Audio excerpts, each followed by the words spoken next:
لیکن اس کے باوجود کہ یہ اتنے بڑے گستاخ ہے، ان کا فرقہ کیوں بڑھ رہا ہے؟ اس پر کبھی غور کیا آپ نے؟ بھائی ان کی جماعت کیوں بڑھ رہی ہے؟ ایک محلے میں ایک خبیث آتا ہے سعودیہ سے، سعودیہ جاتا ہے روپیہ کمانے، ایمان بیچاتا ہے، اور جب آتا ہے تو پہلے اپنے آس پاس کے گھر والوں کو وہابی بناتا ہے، دھیرے دھیرے پھر 2 گھر 4 گھر 10 گھر، پتہ چلا ایک پوری اس پٹے کی آبادی وہابیہ زدہ ہو گئی۔ وجہ کیا ہے؟ اس پہ کبھی غور کیا آپ نے مسلمانوں؟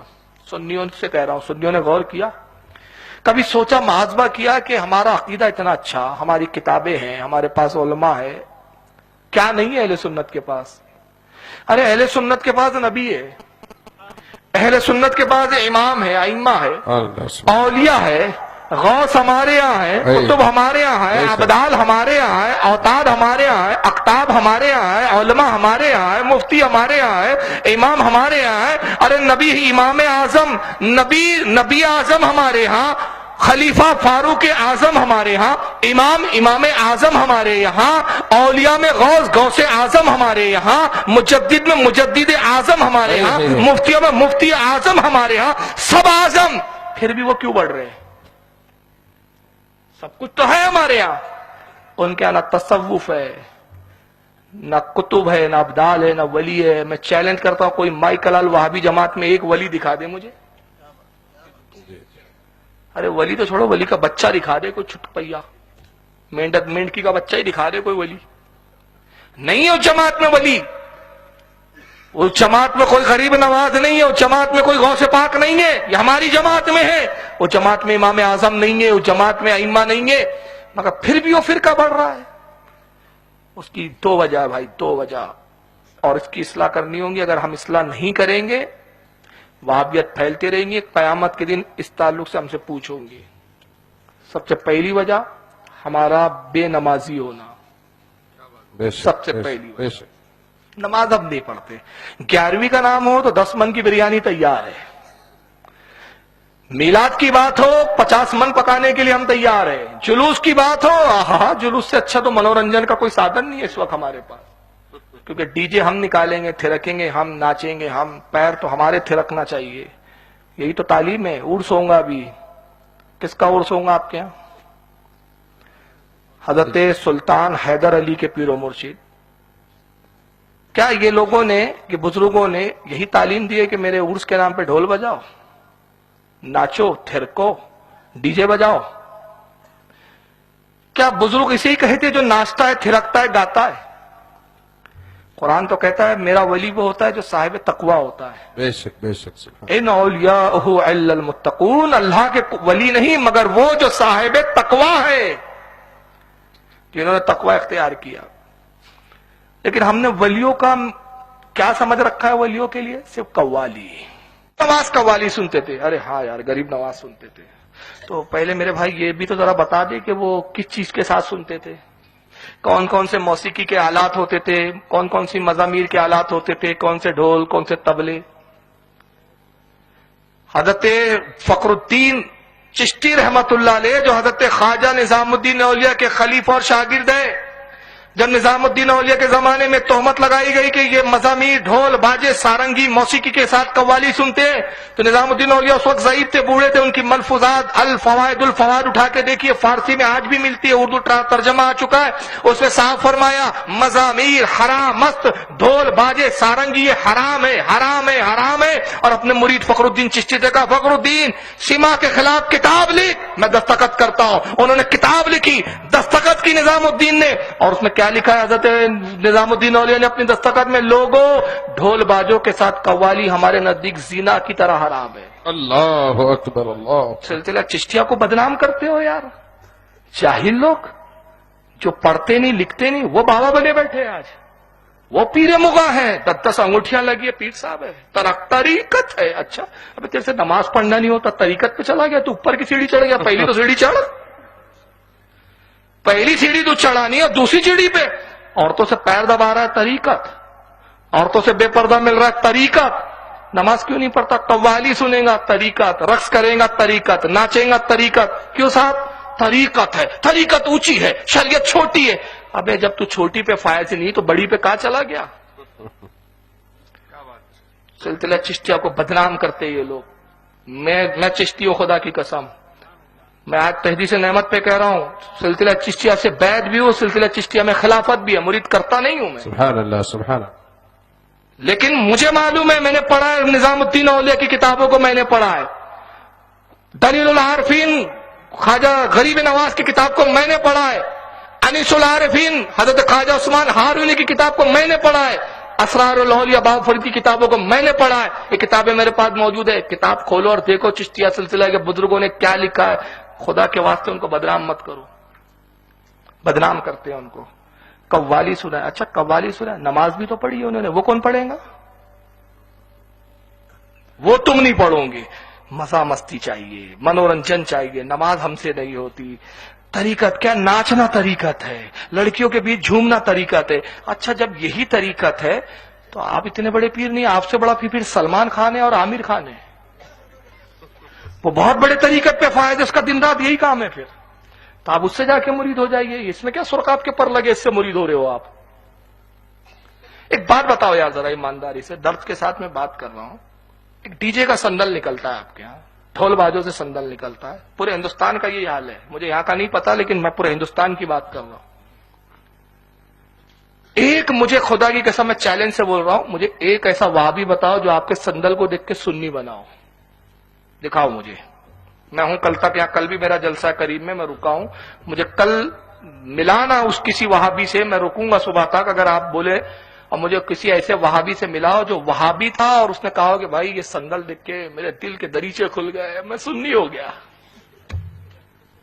مگر خدا کی قسم میں آپ کے شہر میں ایسے 50 وہابی دکھا دوں گا جو سنی تھے اور یہ ڈی جے کو دیکھ کر وہابی بنے. تو تم جس کو سنیت بول رہے ہو اس نے تو تمہارے لوگوں کو بدعقیدہ بنا دیا. قیامت کے دن یہ اللہ کا ولی جس کا عرس بنا کے تم ڈھول بجاؤ گے, قیامت میں گریبان پکڑ کے پوچھیں گا کہ میں تبلیغ دین کے لیے آیا تھا, میں اسلام پھیلانے کے لیے آیا تھا, اور تو نے میرے نام پہ ڈھول بجا کے اسلام سے ہٹایا ہے, مجھے جواب دے اس کا. اللہ اکبر. کیا جواب دوں گے؟ میری مسجد اس لیے ڈھول بجا رہا تھا, میرے لیے مسا آتا تھا اس لیے ڈھول بجا رہا تھا. سنیت کو بدنام کر کے رکھے ہو. تکلیف ایسے جاہل سنیوں سے ہمیں تکلیف ہوتی ہے. لیکن میں ٹنکی کی چوٹ پہ بولتا ہوں, مجھے پرواہ نہیں کہ کوئی نظر آئے, یہ ممبر کا تقاضا ہے. حق بولو, حق چاہے کڑوا ہو یا کیسا ہی ہو, حق بولو. امام حسین نے یزید سے کیوں لڑا بھائی؟ یہی تو پرابلم تھا, یزید کا ڈھول بجاتا تھا, موسیقی کا رنگیلا شیدائی تھا. امام نے کہا سر دوں گا, گردن دوں گا, مگر ایک ڈھول بجانے والے کے ہاتھ میں ہاتھ نہیں دوں گا. جس امام نے اس کو دنیا کا بادشاہ نہ مانا, تم دین کا بادشاہ سمجھ کے اس سے بیٹھ کرنے جاتے ہو ایسے پیر سے.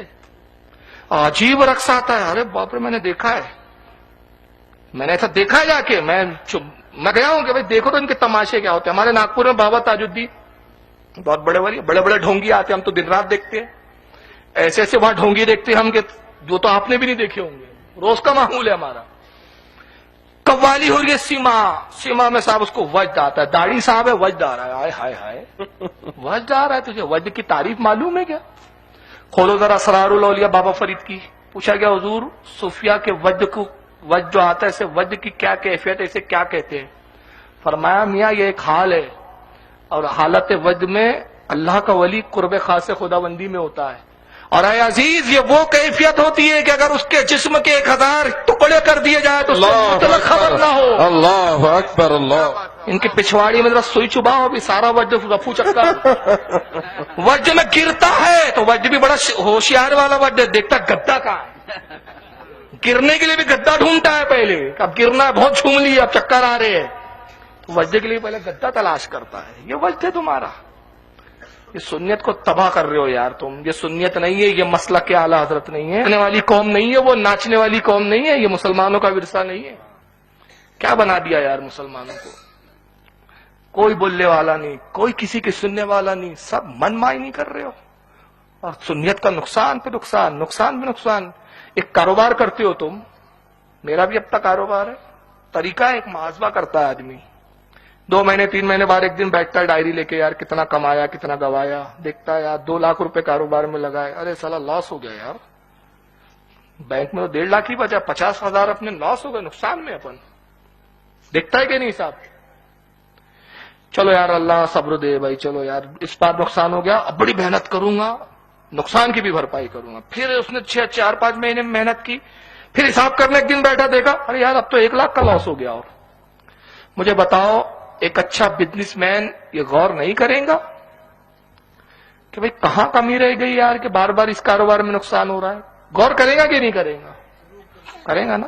بیوقوف ہے کہ وہی کاروبار کرتے پھر سوچا یار یہ کاروبار بدل دینا چاہیے، یہ کاروبار اپنے کو سوٹ نہیں کر رہا ہے، یہ کاروبار اپنے سے جم نہیں رہا ہے، دوسرا کاروبار دوسرا روزگار تلاش کرے گا، پورا پیسہ نہیں گنوائے گا۔ تم نے دنیا کو اتنی اہمیت دی، کیا کبھی دین کو اتنی بھی اہمیت دی کہ کبھی احساس کرنے بیٹھے ہو کہ بھئی 1 سال میں ہمارا کتنا نقصان ہوا ہے، کتنے سنی بنے اور کتنے وہابی بنے؟ ہمیں اس کا احساس نہیں ہے۔ ہماری بلا سے ہمارا پڑوسی وہابی ہوتا ہے، ہمیں کیا کرنا ہے؟ ہم تو پکے سنی ہے، ناچنے والے سنی ہے، ناچیں گے، سنیت کا نام ہی ناچنا ہے، اور اس کا نام طریقت۔ 8 انگوٹھی آ جائے تو معرفت۔ مجھے تو سمجھ میں نہیں آتا، وہ ہمارے ناگپور میں باوا رہتا ہے، میں بہت رد کرتا ہوں اس کا، 16 انگوٹھیاں میں بولتے پخانہ دھوتا کیسا پتہ نہیں ہے، پچھواڑی یہ سب اٹکتا ہوں گا اس کے اندر۔ یہ طہارت بھی اس کی رہتی کہ نہیں رہتی؟ یہ باوا گیری کا نام ہے؟ یہ اسلام ہے؟ ارے آقا کے پاس ایک صحابی آئے، پیتل کی انگوٹھی پہنے ہوئے تھے، سونے کی انگوٹھی پہنے تھے۔ آقا نے فرمایا کیا بات ہے تیرے ہاتھ میں؟ میں دیوتاؤں کا زیور دیکھ رہا ہوں، دیو کا زیور دیکھ رہا ہوں۔ انہوں نے سونے کی انگوٹھی نکالی، صحابہ کا جذبہ دیکھو، پھینک دیا۔ تو ایک صحابی نے کہا کہ رسول اللہ نے عورتوں کے لیے تو حلال کیا ہے، صحابی اس انگوٹھی کو اٹھا لو اپنی بیوی کو دے دینا۔ کہا قسم خدا کی جس چیز کو نبی نے نفرت سے دیکھ لیا میں اس کو اٹھاؤں گا نہیں، سبحان چھوڑ اللہ۔ دیا اس کو۔ میرے نبی نے اس کو نفرت سے دیکھ لیا، اب میں اپنی عورت کو بھی نہیں پہناؤں گا، حالانکہ اس کے لیے حلال ہے۔ دوسرے دن لوہے کی انگوٹھی پہن کر آئے، سرکار نے کہا کیا بات ہے؟ میں تیرے ہاتھ میں جہنمیوں کا زیور دیکھ رہا ہوں۔ پھر گئے تیسرے دن، غالباً تانبے یا کسی اور کی انگوٹھی پہن کے آئے، تو انہوں نے فرمایا کیا بات ہے؟ میں تیرے ہاتھوں میں فاسقوں کا زیور دیکھ رہا ہوں۔ اب عرض کیا یا رسول اللہ پھر کیا میں انگوٹھی نہ پہنوں؟ فرمایا تیرا جی چاہے تو پہن لے، مگر ایک چاندی کی انگوٹھی پہن، 4.5 ماشا سے زیادہ اس کو نہ کرنا۔ یہ قانون دیا رسول اللہ نے کہ زیادہ سے زیادہ ایک انگوٹھی۔ نبی کہہ رہے ایک انگوٹھی، اور یہ 12 18 لگی ہوئی ہے۔ اسی کا نام باوا گیری، آتا جاتا کچھ نہیں۔ کچھ پوچھے حضرت یہ کہتے بیٹے یہ عرش اعظم کی بات ہے، تمہارے سمجھ میں نہیں آئیں گے۔ ابے عجیب جاہل، جب تو سمجھا نہیں سکتا تو باوا کائے کا ہے؟ پھر تو جب سمجھا نہیں سکتا تو باوا کائے کا ہے؟ تو کائے کا ولی ہے بے؟ ولی وہ جو سمجھا دے، بتا دے۔ ولی آتا اس لیے کہ جو سمجھ میں نہ آئے تو کبھی دلیل سے سمجھاتا ہے، کبھی کرامت سے سمجھاتا ہے۔ نہ تو کرامت دکھاتا، نہ منہ سے کچھ بولتا، بس انگوٹھی دیکھو بولتا باوا بولو بولتا۔ تو میں بھی پہنتا ہوں تو میں بھی باوا، پھر انگوٹھیوں سے ہی اگر باوا بنتا ہے آدمی تو یہ کیا مذاق ہے یار؟ اس کے نام طریقت، حقیقت، معرفت۔ ابھی یہ بڑے بڑے لفظ بیوقوف مت بنا ہوا ہم کو۔ میں بتاتا ہوں حقیقت طریقت کیا ہے، یہ نہیں سمجھ سکتے یہ لوگ۔ بابا فرید کے پاس آیا، میں سب سلسلہ چشتیہ کے بزرگوں کے حوالے دے رہا ہوں کیونکہ انہی کے نام پہ سب بازار گرم ہے۔ قادریوں کی بات نہیں کر رہا ہوں میں، ورنہ تہمت لگ جائیں گے قادری بڑے شدت پسند ہوتے ہیں۔ میں چشتیوں کی بات کر رہا ہوں۔ بابا فرید کے بعد ایک شخص آیا، سرکار زکوٰۃ کے بارے میں پوچھنا ہے حضور، زکوٰۃ کتنی فرض ہے؟ کہا شریعت کی زکوٰۃ بتاؤں کہ طریقت کی زکوٰۃ بتاؤں کہ معرفت کی زکوٰۃ بتاؤں؟ کہا حضور یہ کون سی 3 زکوٰتیں آ گئی؟ میں نے تو ایک ہی زکوٰۃ کے بارے میں سنا ہے، آپ کے نزدیک؟ کہاں ہم صوفیہ کے نزدیک 3 زکوٰتیں ہیں۔ کہا سرکار بتا دیجئے، تینوں زکوٰتیں بتا دیجئے۔ تو بابا فرید فرماتے سنو میاں، شریعت کی زکوٰۃ یہ ہے کہ تیرے پاس 100 روپے ہو تو 97.5 روپے اپنے پاس رکھ، 2.5 روپے اللہ کی راہ میں دے دے، شریعت کی زکوٰۃ۔ طریقت کی زکوٰۃ یہ ہے کہ 2.5 روپے تو اپنے پاس رکھ، 97.5 روپے اللہ کی راہ میں دے دے۔ اور معرفت کی زکوٰۃ یہ کہ کچھ بھی نہ رکھ، سب اللہ کی راہ میں دے اور اللہ پہ توکل کر لے۔ یہ ہے شریعت، طریقت، معرفت۔ مزہ مستی کا نام طریقت رکھ لیا، موج مستی کا نام آنے دو سب طریقت معرفت۔ یہ اسلام نہیں ہے بھائیو۔ میں کسی کو طنز کرنا مقصود نہیں، آپ کی آنکھیں کھولنا مقصد ہے۔ اللہ تعالیٰ آپ لوگوں کو توفیق دے گی، ڈی جے سے بچیے، آپ ڈھول سے بچیے، کم سے کم اسلام کے نہیں ہو سکتے تو اسلام کا نقصان بھی مت پہنچاؤ یار۔ نہیں عمل کرنا ہوتا، عمل تو کرنا چاہیے، فرض عین ہے، نماز تو پڑھنی چاہیے۔ نہیں پڑھتے ہو تم نماز تو کم سے کم وہ بھی کام مت کرو کہ جس سے ہماری سنیت بدنام ہو، ہمارے بزرگان دین بدنام ہو۔ کرتے تم ہو وہ آپ کو نہیں بولتے، لوگ بزرگوں کی طرف انگلیاں اٹھاتے ہیں، بے شک لوگ مشائخ کی طرف، علماء کی طرف انگلیاں اٹھاتے ہیں۔ خدا کے واسطے ایسے کام مت کرو۔ اللہ تعالیٰ سے دعا ہے کہ پروردگار